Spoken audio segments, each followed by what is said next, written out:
The emergency lights on Nexus Prime Station flashed red as Admiral Veltar rushed through the metal corridors.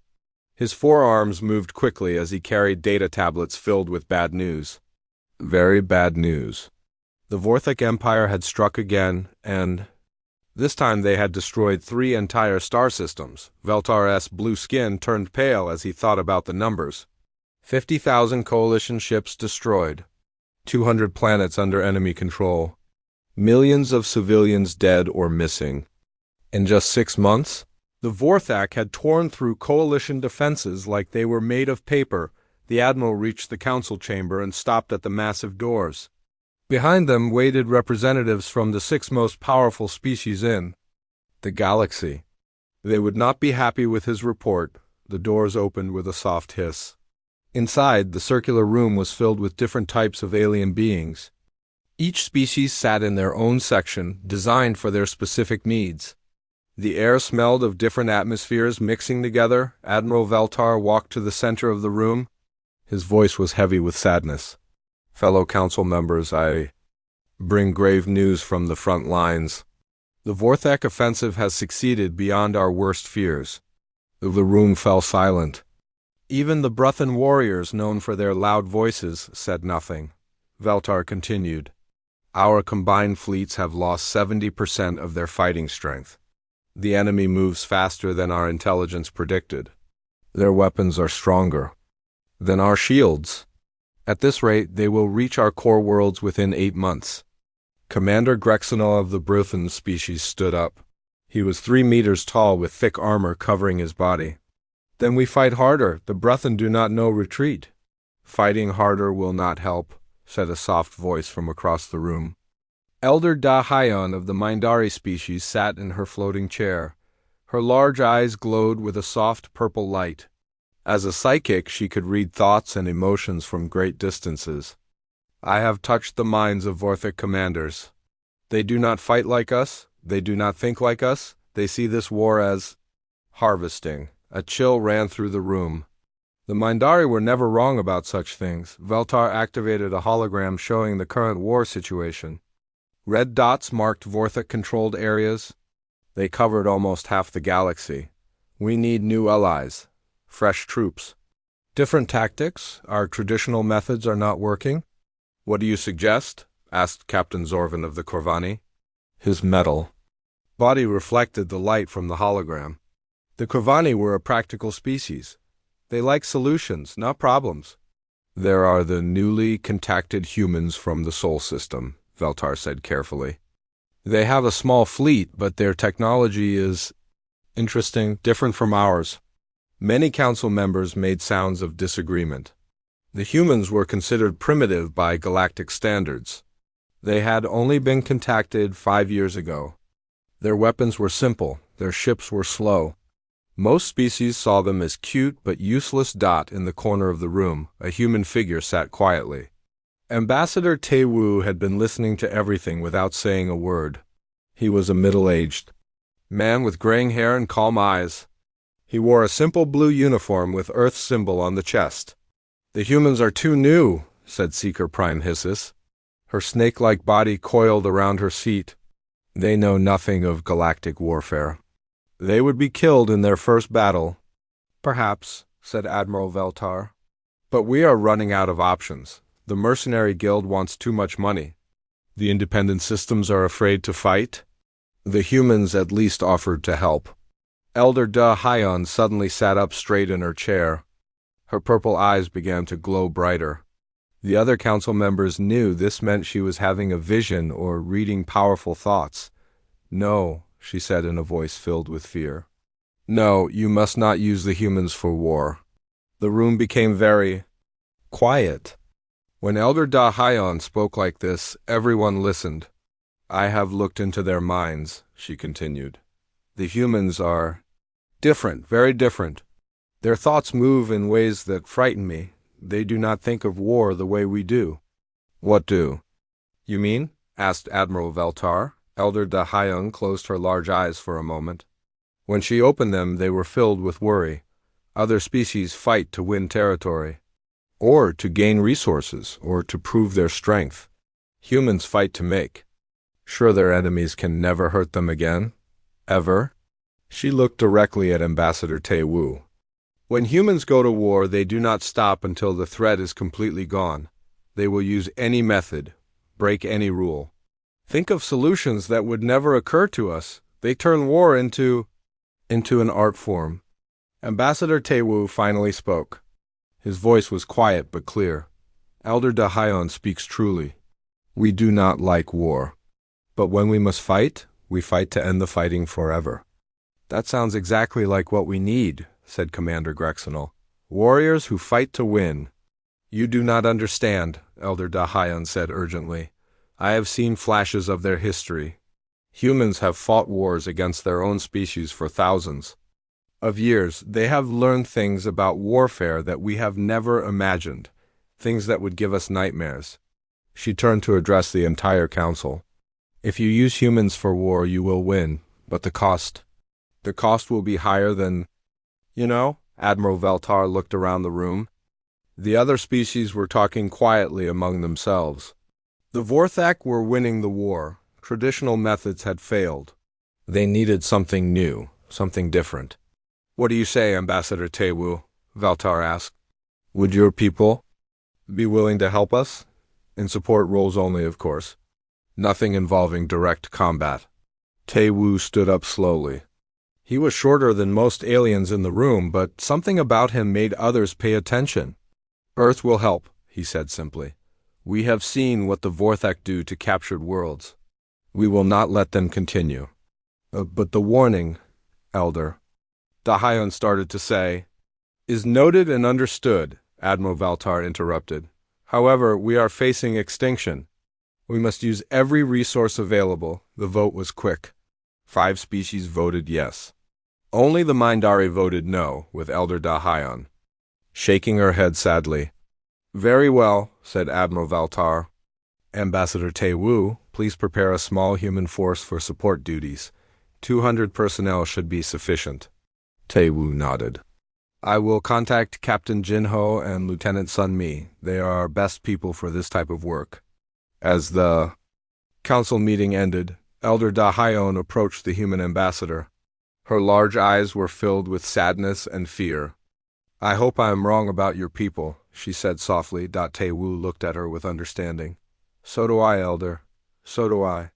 But deep in his mind, the human ambassador knew that Elder Da-hyun was probably right.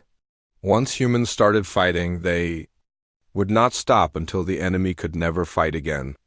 It was simply how humans were made.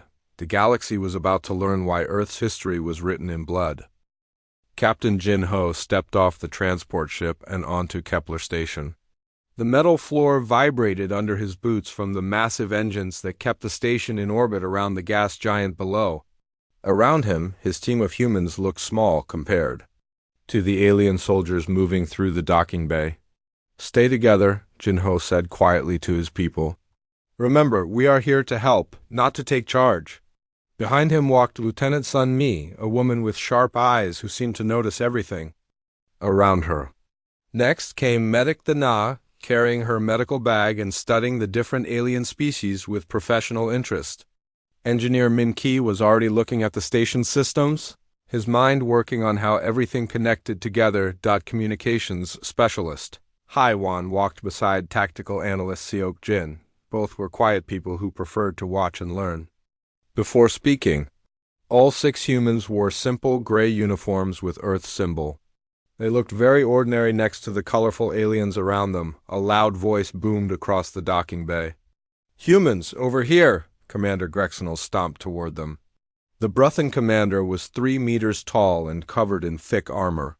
His 4 arms moved as he walked, and his voice was loud enough to hurt human ears. I am Grexonal Defense Commander of Kepler Station, he announced. You are the human support team, yes? Captain Jin-ho saluted in the human way. Yes, sir. Captain Jin-ho reporting for duty with 5 specialists? Grexonal looked down at the humans like they were children. Very small, very weak-looking. But Admiral Veltar says you can help, so I give you jobs to do. He led them through the station corridors. Other alien soldiers stopped to stare at the humans. Most had never seen Earth people before. Some pointed and whispered to each other. You. We'll work in support areas only, Grexonal explained as they walked. No fighting, no weapons. You fix things, heal people, send messages. Simple jobs for simple people. Lieutenant Sun Mi's eyes narrowed slightly, but she said nothing. Captain Jin Ho nodded politely. They reached a large room filled with computer screens and communication equipment. This is your area, Grexonal. Side, communication specialist works here. Medical person goes to healing center, engineer fixes broken things, the rest, you find something useful to do. After the commander left, the humans looked around their new workspace. Simple people? Sun Mi muttered. We'll see about that. Easy, Lieutenant, Jin Ho said. Let's learn how they do things first, then we can help them do things better. For 3 days, the humans worked quietly in their assigned roles. Haiwan learned the alien communication systems and found ways to make them work faster. The nurse studied alien anatomy and discovered new ways to treat injuries. Minki mapped every system on the station and found dozens of ways to improve efficiency, Sayok. Jin spent his time watching how coalition forces organized their defenses. He noticed they followed very strict rules about how to fight. Every movement was planned in advance. Every response followed a manual. They fight like they're dancing, he told Jin Ho privately. Very pretty, very organized, but not very flexible. Jin Ho nodded. What happens when the enemy doesn't follow the dance steps? They get confused, Seok Jin replied on the 4th day. They found out the alarm sirens started screaming at 0300 hours. Red lights flashed throughout the station. Haiwan's communication equipment exploded with panicked voices in dozens of alien languages. Vorthak attack fleet detected, she translated quickly. 30 ships approaching from the dark side of the gas giant. Commander Grexonal S. voice boomed over the station speakers. All personnel to battle stations. Execute Defense Protocol 7. The humans watched through the windows as coalition ships moved to meet the enemy. The alien formations were beautiful and precise. Each ship knew exactly where to go and what to do. Then the Vorthak ships appeared. They were black and angular, like pieces of broken metal flying through space. Instead of forming neat battle lines like the coalition, they moved in chaotic swarms. They attacked from 3 directions at once, ignoring all the rules of proper galactic warfare. Their formation is all wrong, said Seok Jin, watching the battle. They're not supposed to attack like that. Maybe nobody told them the rules. Sun Mi replied. The coalition ships tried to follow Defense Protocol 7, but the Vorthak kept doing unexpected things. They used civilian ships as shields.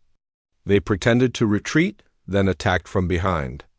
They focused all their weapons on one coalition ship until it exploded, then moved to the next target.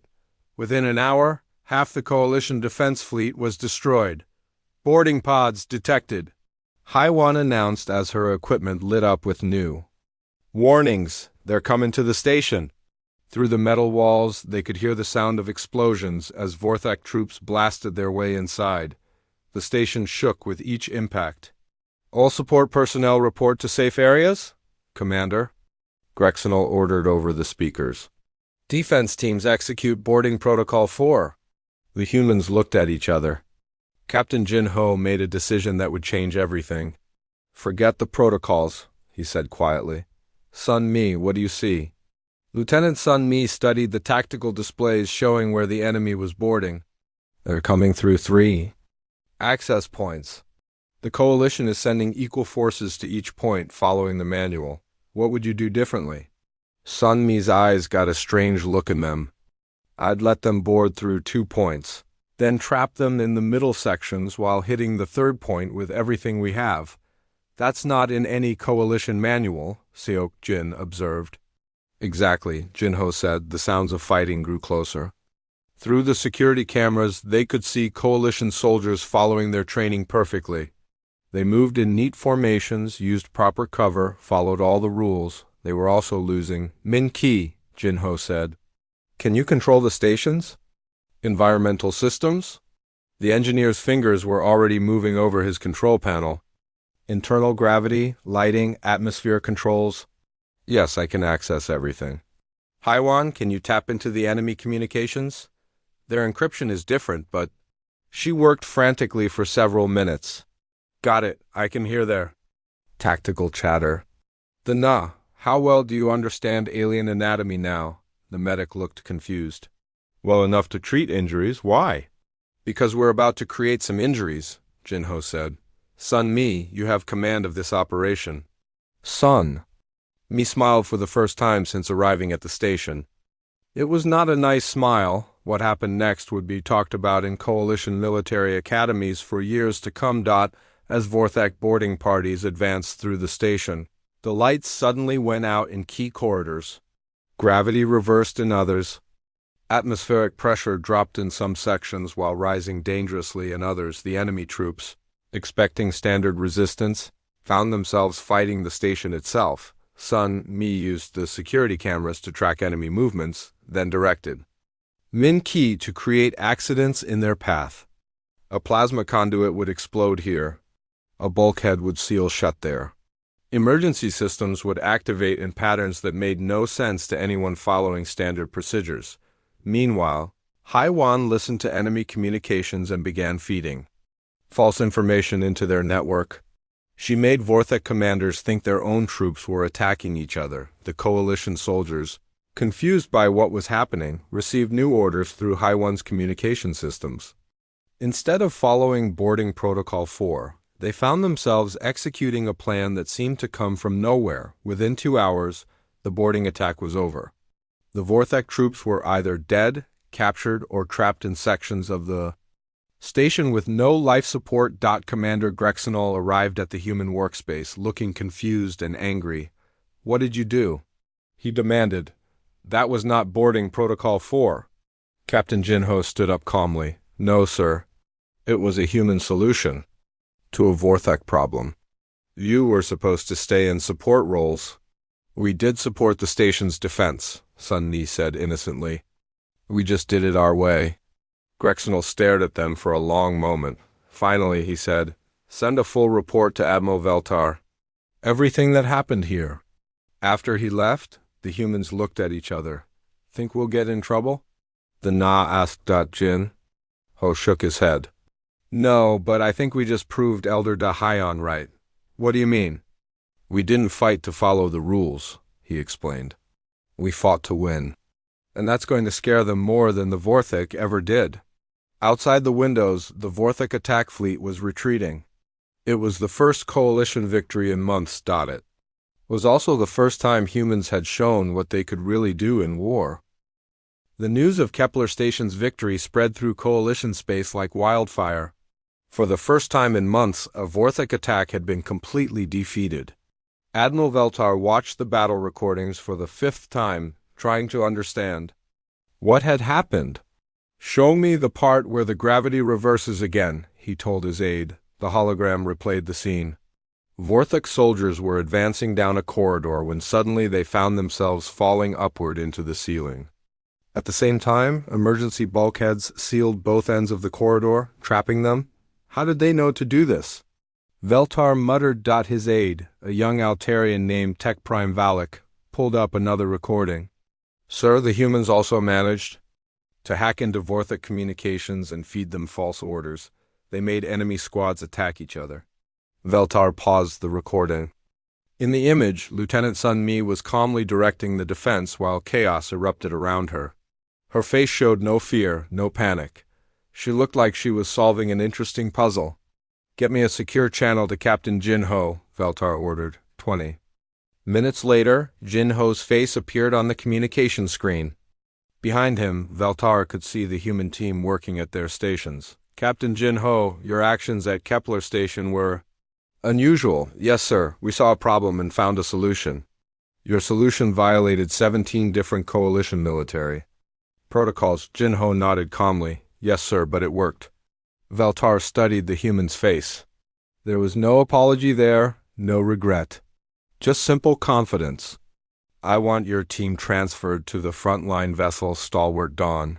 Captain Zorvan of the Corvani needs tactical advisors. Understood, sir. We'll be ready to transfer within the hour. After ending the transmission, Veltar sat back in his chair. The humans had saved Kepler Station, but something about their methods bothered him. They fought like they enjoyed it. The stalwart Dawn was 3 times larger than Kepler Station. Captain Zorvan met the human team at the docking bay. Unlike Commander Grexonol, the Corvani captain was polite but distant. "Welcome aboard," Zorvan said in his mechanical voice. "Old Corvani had artificial bodies made of metal and circuits. I have heard about your creative methods." "We prefer to think of them as effective methods," Jinho replied. Zorvan led them through the ship's corridors. The stalwart Dawn was a warship built for fighting. Weapons lined every corridor. Armor plating covered every surface. "Your quarters are here," Zorvan said, stopping at a section of the ship. "You will find 2 additional human personnel already waiting." Inside, Jinho found 2 people he had not expected to see. Wu Bin was a psychological warfare specialist who had studied alien behavior for years. Ji Yun was a systems expert whose understanding of computer networks was legendary on Earth. "What are you 2 doing here?" Jinho asked. "Admiral Veltar requested us specifically," Wu Bin explained. "Apparently, word about Kepler Station reached Earth Command. They decided to send their best people." Ji Yun was already connecting her equipment to the ship's computer systems. "Captain, this ship's network is amazing. I can access everything from life support to weapons control." "Be careful with that," Captain Zorvan warned. "Corvani systems are very precise. They do not respond well to unauthorized changes." Ji Yun smiled. "Don't worry, I won't break anything important." 3 days later, the stalwart Dawn joined a coalition fleet at the Centauri Gate. This was a strategic position that controlled access to 5 star systems. If the Vorthak captured it, they could attack coalition core worlds directly. The enemy fleet was already waiting for them. Captain Zorvan studied the tactical display in the command center. 43 Vorthak vessels against our 31 ships. They have superior firepower and positioning. Seok Jin, the human tactical analyst, looked at the same display. "Captain, may I suggest a different approach?" "What do you mean?" "Your battle plan follows standard engagement protocols. Form battle lines, exchange fire, try to outlast the enemy. But the Vorthak have more ships and better weapons." Zorvan's mechanical face showed confusion. "Then what do you suggest?" "We don't fight fair," Sunmi said from her position at the tactical station. "Explain." Jinho stepped forward. "Captain, we've studied Vorthak behavior. They expect us to fight honorably, following galactic military traditions. What if we didn't?" "That would be ... irregular." "Yes, sir, but it would also be effective." Zorvan looked around his command center. His Corvani crew were excellent at following procedures. They were logical, precise, and dependable. They were also losing the war. "What exactly are you proposing?" Wu Bin activated a holographic display showing the Vorthak fleet formation. The enemy arranges their ships in hierarchical patterns. The command vessels stay in the center, protected by smaller ships. They communicate using rigid command structures. "Standard Vorthak doctrine," Zorvan agreed. "But their weakness is psychological," Wu Bin continued. "They can't adapt when their command structure breaks down. If we can disrupt their communications and create chaos in their ranks." Ji Yun's fingers moved across her control panel. "I can hack their communication network. Make their commanders think their own ships are malfunctioning. And I can coordinate attacks that look random but are actually very precise," Sunmi added. "We make them think we're panicking while we systematically destroy their command capability." Captain Zorvan was quiet for a long moment. Outside the ship's windows, the Vorthak fleet waited in perfect formation. "This plan goes against everything we know about proper fleet engagement." "Yes, sir," Jinho said. "That's why it will work." Zorvan made his decision. "Very well, you have tactical control of this engagement." What happened next became known as the Miracle of Centauri Gate.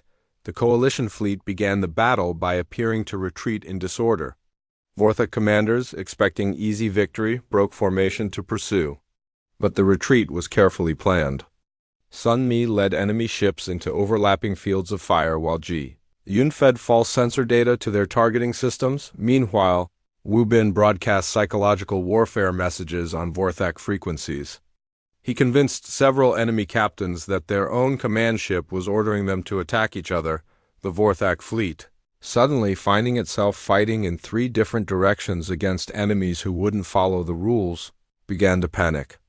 Their rigid command structure couldn't handle the chaos. Within 4 hours, the entire Vorthak fleet was destroyed or scattered. The coalition had lost only 3 ships. As news of the victory spread, Captain Zorvin watched his human advisors working at their stations. They showed no excitement about their victory, no celebration. They simply moved on to planning the next engagement. "Captain Jin Ho," Zorvin said quietly, "may I ask you a personal question?" "Of course. Do your people enjoy warfare?" Jin Ho considered the question carefully. "No, Captain, we hate war. But when we must fight, we fight to end the fighting as quickly as possible. By any means necessary? By the most effective means available." Zorvin processed this information. "Even if those means are unconventional?" "Especially then," Sun Mi said from her station. "Conventional methods are what got the coalition into this situation." Later that night, Zorvin sent a private message to Admiral Veltar. In it, he wrote, "The humans are remarkably effective, perhaps too effective. They treat warfare like a science experiment. I recommend we use them carefully." But even as he sent the warning, Zorvin knew it was too late. The coalition was winning battles for the first time in months. No one would want to stop using the humans now. Elder Dahyun's warning echoed in his mechanical mind. They were warned never to use humans for war. Now he understood why. Admiral Veltar stood in the coalition war room, surrounded by holographic displays showing battle results from across the galaxy. For the first time in a year, more systems showed blue than red. Blue meant coalition control. Red meant Vorthak occupation. "Show me the Rigel sector," he ordered. The display zoomed in on a star system where human advisor Ho Sung had led a mission behind enemy lines. Instead of attacking Vorthak military targets, the humans had targeted supply depots and communication relays. The enemy fleet was intact but completely blind and unable to resupply. "Brilliant," muttered Tech Prime Valak. "They didn't destroy the enemy. They made the enemy destroy itself." Veltar nodded. 3 months had passed since Centauri Gate, and human tactical advisors were now assigned to every major coalition fleet. The results were extraordinary. Battle after battle, coalition forces were winning against superior enemy numbers, but something was bothering the admiral. "Valak, pull up the psychological profiles on human personnel." The young Altarian's face showed confusion. "Sir, humans don't show any stress indicators. Medical reports show they're healthier now than when they arrived. That's what worries me," Veltar said quietly. The display showed charts and graphs measuring human mental health during combat operations. Every other species showed typical stress responses: fear, exhaustion, trauma. The humans showed the opposite. They seemed to thrive under pressure. "Sir, incoming message from Captain Nari on the northern front." Nari's face appeared on the communication screen. Behind her, Veltar could see the bridge of the destroyer Swift Justice. The human communications analyst had been assigned there 2 weeks ago. "Admiral, I have to report a concerning development," Nari said. "What happened?" "We intercepted Vorthak tactical communications. They're not just retreating anymore. They're surrendering without fighting." Veltar leaned forward. "Explain." "I've been broadcasting psychological warfare messages on their frequencies. The messages convince Vorthak commanders that resistance is hopeless. Entire fleets are surrendering rather than face coalition forces. That single quotes excellent news?" Nari's expression was troubled. "Yes, sir. But Admiral, I think I'm getting too good at this. I understand how Vorthak minds work now. I can predict their responses before they make them." After ending the transmission, Veltar felt a chill run through his blue skin. The humans weren't just winning battles. They were learning how to control their enemies' minds. Captain Jin Ho had been promoted to Coalition Strategic Advisor, a rank that didn't exist before humans joined the war effort. He now coordinated human personnel across 12 different fronts. His office on the command ship Harmony's Edge was filled with tactical displays and communication equipment. A soft chime indicated an incoming message. Engineer Min Ki's face appeared on the screen. "Captain, I need to report a problem with my current assignment. What's wrong?" Min Ki was stationed with a secret diplomatic mission trying to negotiate with neutral systems. "The Seekers asked me to design defensive weapons for the Tau Centauri colonies. I created the designs they requested. And the weapons I designed are very effective, too effective. They don't just destroy enemy ships. They make it impossible for enemy ships to operate in the same star system." Jinho studied his engineer's face. Min Ki looked worried, which was unusual for him. "Are the weapons dangerous to friendly forces?" "No, sir. But Admiral, these weapons violate the Galactic Warfare Convention in about 15 different ways. Not because they're cruel, but because they're too efficient." Jinho made a note in his files. This was the third time this week a human had created something that technically broke galactic law through sheer effectiveness. "Send me the technical specifications. I'll review them." "Sir, there's something else. The Seeker diplomats are afraid of me now." "Why?" "Because I understand their technology better than they do. When they ask for defensive weapons, I also analyzed their offensive capabilities. I know exactly how to defeat every system they have." After Min Ki signed off, Jinho sat back in his chair. The humans weren't just helping their allies. They were learning everything about their allies. Every weakness, every strength, every tactical capability. It was what any good military advisor would do. But somehow, when humans did it, it felt different. Elder Da Hyan sat in her meditation chamber aboard the Mindari vessel Peaceful Thoughts. Her large purple eyes were closed, but her mind was reaching across space, touching the thoughts and emotions of the beings fighting this war. What she found terrified her. The Vorthak minds were filled with confusion and fear. They no longer understood the enemy they were fighting. Coalition forces had become unpredictable, chaotic, impossible to counter, but the Coalition minds were worse. The alien species, Altarians, Bruthan, Corvani, Seekers, their thoughts showed growing unease. They were grateful for human help, but increasingly frightened by human methods. They felt like they were fighting alongside friendly monsters, and the human minds. Diane opened her eyes quickly, breaking the psychic connection she had touched. Human thoughts during combat. And what she found there was beyond her understanding. The humans thought about war the way other species thought about art or science. They saw patterns, possibilities, elegant solutions to complex problems. They felt satisfaction when a plan worked perfectly. They experienced joy when they outwitted an enemy, but most disturbing of all, they categorized everything. Every species, every technology, every tactic, humans mentally filed it all away for future use, including information about their allies. Hyan activated her communication system and sent an urgent message to Admiral Veltar.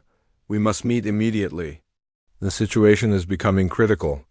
The meeting took place on Nexus Prime, the same station where this had all begun. Elder Da Hyan arrived to find Admiral Veltar waiting with Captain Zorvan and Commander Grexenal. "What is so urgent, Elder?" Veltar asked. Da Hyan's floating chair moved to the center of the room. "I have been monitoring the psychic patterns of all species involved in this conflict. The humans are changing. Changing how? They are becoming perfect warriors. Not just skilled fighters, but beings whose entire existence is focused on warfare." Commander Grexenal laughed. "That sounds excellent. Warriors should focus on war." "You don't understand," Da Hyan said urgently. "Other species fight because they must. Humans are beginning to fight because they're good at it. They're developing an appreciation for warfare itself." Captain Zorvan's mechanical voice was thoughtful. "I have observed this myself. The humans show no stress, no fatigue, no emotional damage from combat operations. Because they're not being damaged, Dahayan explained. They're being improved. Each battle teaches them something new. Each victory makes them more efficient. Admiral Veltar looked uncomfortable. Elder, are you saying the humans are becoming dangerous to us? I'm saying the humans are becoming dangerous to everyone, including themselves. She activated a holographic display showing human personnel assignments across Coalition space. Look at this pattern. Humans are now present in every major military operation. They have access to classified information from all Coalition species. They understand our weaknesses better than we do. They're our allies, Grexenol protested. Today. They are, Dahayan agreed. But what happens when this war ends? What happens to beings who have become perfect at warfare when there's no more war to fight? The room fell silent. Outside the station's windows, Coalition ships moved in formations designed by human tactical advisors. What do you recommend? Veltar asked quietly. Dahayan closed her large eyes. I don't know. The humans have become too valuable to lose, but too dangerous to keep. We created this situation by ignoring my original warning.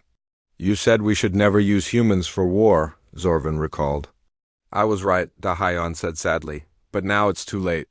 The humans aren't just fighting in our war anymore. They're fighting their own war, a war to perfect the art of warfare itself. And are they winning? Dahayan looked at the tactical displays showing Coalition victories across the galaxy. Yes, they're winning everything. That was what frightened her most of all. The emergency session of the Coalition War Council was held in the deepest levels of Nexus Prime. Admiral Veltar looked around the table at faces that showed both hope and fear. After 18 months of war, the Vorthic Empire had been pushed back to their core systems. Victory was within reach, but the enemy had made a terrible threat. Show them the message, Veltar ordered. The holographic display activated, showing the scaled face of Vorthek Supreme Commander Zethkai. His voice was like metal scraping against stone. Coalition weaklings, the message began. You have pushed us back with your chaos tactics and your pet humans, but we will not be defeated. If you advance into our core systems, we will activate. The planet killers, 50 worlds will die before we surrender. The message ended. The room was silent. Elder Dahayan spoke first. He means it. I can sense the truth in his words. The Vorthak would rather destroy themselves and everyone around them than admit defeat. Commander Grexenol slammed his armored fist on the table. Then we attack anyway. Warriors do not bow to threats. With respect, Commander, Captain Zorvin said, 50 planets represent billions of lives. We cannot simply ignore this threat? Admiral Veltar turned to the human representative. Jin Ho had been promoted again, this time to Coalition Strategic. Advisor First Class, a rank created specifically for him. Captain Jin Ho, what is your assessment? Jin Ho was quiet for a moment, studying the tactical displays. Admiral, conventional assault tactics will not work. The Vorthak core systems are too well defended, and they clearly have nothing left to lose. Then what do you suggest? A comprehensive solution. Something that removes their ability to threaten anyone, now or in the future. Elder Dahayan's large eyes began to glow with alarm. Captain, what exactly are you proposing? Jin Ho activated his own holographic display. I call it the Soul Protocol, named after an ancient human city that was rebuilt from nothing after being completely destroyed. The display showed a complex three-dimensional plan involving military, psychological, and social elements. The Soul Protocol doesn't just defeat the Vorthic military, Jin Ho explained. It systematically dismantles their entire capacity for warfare. Explain, Veltar ordered. Phase 1, Deep Infiltration. We insert human specialists into Vorthak core systems, not to sabotage military targets, but to study their social structure. Jin Ho highlighted 3 human names on the display.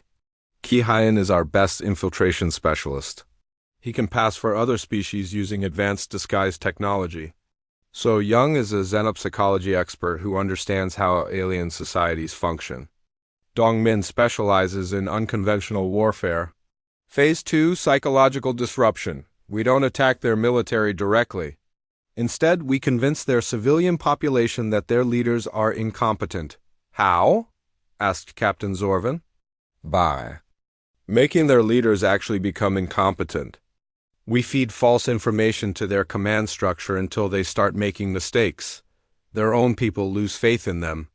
Elder Da Haiyan stood up from her floating chair. This is exactly what I warned you about. The humans aren't proposing a battle plan. They're proposing to destroy an entire civilization. Not destroy, Jinho corrected calmly. Reform.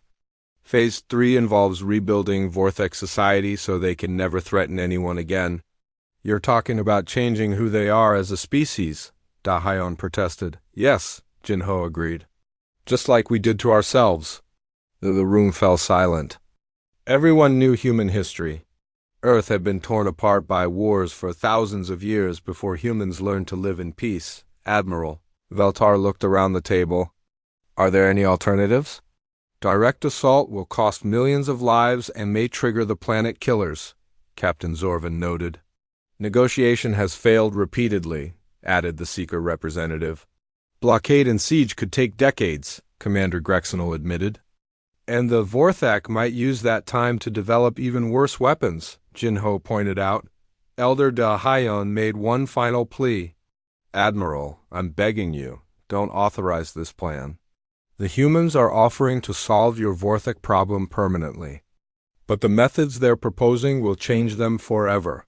Change in how? They'll become a species that solves problems by remaking entire civilizations. Today it's the Vorthak. Tomorrow ... who knows? Admiral Veltar looked at the tactical displays showing Vorthak-controlled space. 50 planets held hostage. Billions of lives hanging in the balance. Captain Jinho, how long would the Sol Protocol take? 6 months for complete implementation. 12 months for a full cultural reformation. And you're certain it will work? Yes, sir, we've modeled it extensively. Veltar made his decision. The Sol Protocol is authorized. May the galaxy forgive us. Kihayan slipped through the shadows of Vorthak Prime, the enemy capital world. His disguise technology made him appear as a Vorthak maintenance worker. No one questioned his presence in the government buildings. For 3 weeks he planted tiny surveillance devices and gathered intelligence on Vorthak leadership. He learned their personal habits, their fears, their secrets. Meanwhile, So Young studied intercepted communications to map Vorthak social structures. She identified the key pressure points in their society, the places where a small push could create large changes. Dongmin coordinated with Nari and other human specialists to begin psychological operations. They didn't attack Vorthak military communications. Instead, they subtly altered civilian news broadcasts. The changes were small at first. A report about food shortages was exaggerated slightly. A military victory was downplayed. A government announcement was delayed by a few hours, but the cumulative effect was devastating. Vorthak civilians, already stressed by the war, began to notice that their leaders seemed confused and disorganized. Government statements contradicted each other. Military reports didn't match reality. Within 2 months, protests had begun on 17 Vorthak worlds. Phase 2 escalated the psychological pressure. Human hackers, led by Ji Yoon, penetrated Vorthak command networks and began feeding false information to military leaders. Not random lies, but carefully crafted deceptions designed to make commanders doubt their own judgment. Vorthak Supreme. Commander Zethkai found himself receiving contradictory reports from his own generals. His orders were somehow getting misunderstood. His strategic plans kept failing for reasons no one could explain. The Vorthak military, famous for its discipline and organization, began to fall apart. Phase 3 was the most ambitious part of the Sol Protocol. Human specialists began broadcasting new ideas into Vorthak civilian networks. Not propaganda about the coalition, but philosophical concepts about cooperation, peaceful problem-solving, and the benefits of diversity. They introduced Vorthak civilians to art, music, and literature from dozens of different species. They showed them what life could be like without constant warfare. The humans didn't tell the Vorthek to change. They simply gave them new options to consider. 6 months after the Sol Protocol began, Supreme Commander Zethkai sent a message to the Coalition. We surrender unconditionally. We ask only that you help us rebuild our society into something better. The planet killers were deactivated. The Vorthek Empire dissolved peacefully. Civilian governments took power on every Vorthek world, dedicated to rebuilding their society based on cooperation instead of conquest. It was the most complete victory in galactic history. Elder Dahayan watched the celebration broadcasts from her meditation chamber. Across Coalition space, beings were dancing in the streets. The war was over. Peace had returned to the galaxy, but the psychic elder felt no joy that she had touched the minds of the human specialists during the Sol Protocol. What she found there was beyond her worst nightmares. The humans had enjoyed the challenge of remaking an entire civilization. They had approached it like a fascinating puzzle, taking pleasure in each successful manipulation, and they had been taking notes. Detailed notes about how to reshape the psychology of entire species. Hyan sent a message to Admiral Veltar. The humans have won the war, but in doing so, they have become something the galaxy has never seen before. We have created the perfect shapers of civilizations. Is that necessarily bad? Veltar replied, Ask me again in 100 years? Dahayan answered, When you see what they do with the skills they've learned. 6 months after the Vorthek surrender, the galaxy celebrated the greatest peace festival in recorded history. On Nexus Prime, representatives from hundreds of worlds gathered to sign the new galactic accords. The treaty promised an end to large-scale warfare and the beginning of a new age of cooperation. Admiral Jinho stood at the observation deck, watching the celebration ships fire colorful displays into space. His promotion to Admiral of the newly formed Human Defense Corps had surprised many coalition leaders. They hadn't expected humans to want their own military organization. Quite a party, said a familiar voice behind him. Jinho turned to see Admiral Veltar approaching. The Altarian looked older than he had 2 years ago, though his blue skin still gleamed under the station's lights. Yes, sir, well deserved after everything we've been through. Veltar joined him at the observation window. Admiral Jinho, may I ask you a personal question? Of course. Are you happy the war is over? Jinho considered the question carefully. Happy that beings are no longer dying? Yes. Happy that the Vorthek threat is gone? Yes. Happy that there's peace? Absolutely.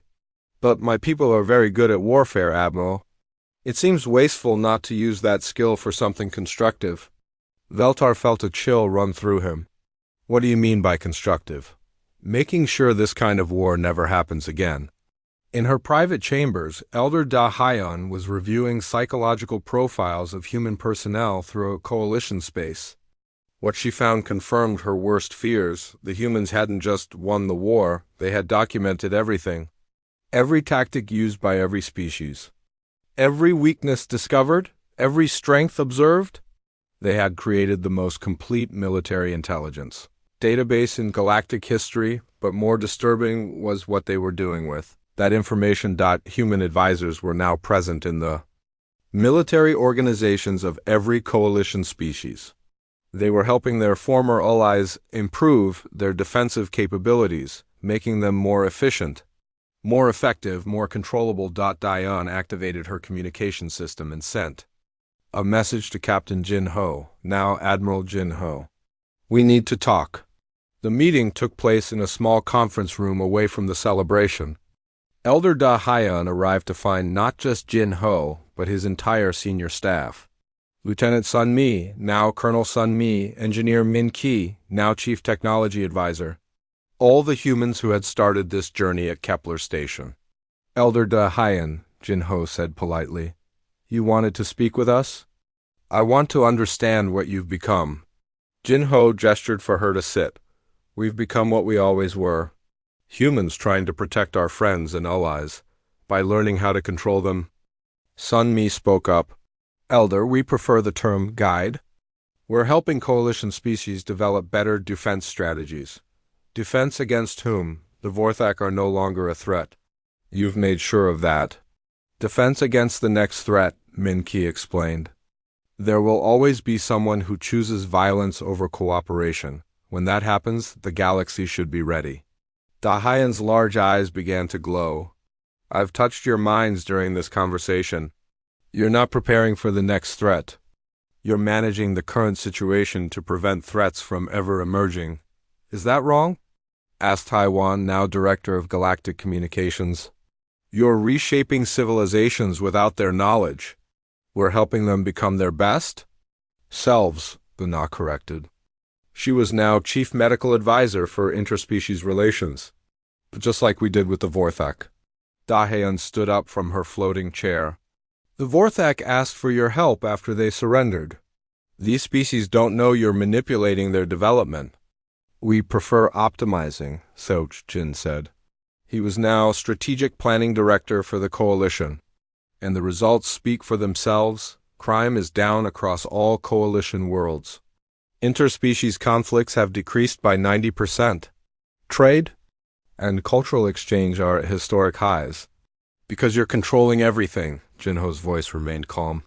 Elder, humans learned long ago that freedom without security is chaos. Security without freedom is oppression. We're helping the galaxy find the balance between the two. Da-Hyen felt a wave of psychic fear wash over her. You've appointed yourselves as guardians of galactic civilization. Someone has to do it, Sun Mi said simply. We've seen what happens when no one takes responsibility for preventing conflicts. Later that evening, Da-Hyen met privately with Admiral Veltar in his quarters. The Altarian was reviewing reports from across Coalition space. The humans are in every major decision-making body now, he said without looking up. Military advisors, trade negotiators, cultural exchange coordinators, technology consultants, and every report shows improvement in efficiency and cooperation, Da-Hyen noted. Yes, it's remarkable how much better everything works with human input. Da-Hyen floated closer to his desk. Veltar, they're not just advising anymore. They're managing galactic civilization like it's a complex machine. Is that necessarily bad? Look at the results. Today the results are good. But what happens when the humans decide a species isn't cooperating properly? What happens when they determine that someone needs to be reformed like the Vorthak? Veltar finally looked up from his reports. Elder, are you saying the humans are a threat? I'm saying the humans have become the most powerful force in the galaxy, and they did it without anyone noticing because they were too busy being grateful for human help. So what do you suggest we do about it? Da-Hyen was quiet for a long moment. Nothing, because they're right. What? The humans are right about everything. Their methods work. Their strategies are effective. Their guidance improves every situation they touch. The galaxy is safer, more prosperous, and more peaceful because of human involvement. Then what's the problem? The problem is that we're no longer in control of our own destiny. The humans are. And they're so good at it that we don't even mind. The Peace Festival continued for 3 more days. On the final night, Ambassador Taewoo gave a speech to the assembled representatives. 2 years ago, Elder Da-Hyen warned this council never to use humans for war, he began. She was right to be concerned. Humans do approach warfare differently than other species. Murmurs of agreement rippled through the audience. We don't fight for territory or resources or glory. We fight to solve problems permanently. When humans go to war, we go to eliminate the conditions that made war necessary. The audience listened carefully. The Vorthak Empire isn't just defeated. It's been reformed into something that will never threaten anyone again. Not because we conquered them, but because we helped them choose a better path. Taewoo paused, looking around the assembly. Elder Da-Hyen was right to warn you about us, but she was also right to trust us. Humans are dangerous to those who choose violence. We're dangerous to those who oppress others. We're dangerous to those who profit from suffering. But we're not dangerous to those who choose cooperation, freedom, and peace. As the assembly applauded, Elder Da-Hyen sat in her section and watched the human ambassador. His words were reassuring, but his mind revealed the deeper truth. The humans had become the galaxy's guardians whether anyone asked them to or not. They would protect galactic civilization from any threat, internal or external. They would guide species toward better choices. They would solve problems before they became crises, and they would do all of this whether the galaxy wanted their help or not, because they believed it was the right thing to do. Elder Dahian's final report to the Mindari High Council contained a single sentence. They were warned never to use humans for war. Now the galaxy must learn to live with the guardians they created. The humans had won more than a war. They had won the responsibility of keeping peace in a galaxy that finally understood why they should never have been underestimated. Outside the station windows, human ships patrolled silently through space, watching over the celebration and making sure nothing disturbed the peace they had helped create. The galaxy was safe, whether it wanted to be or not.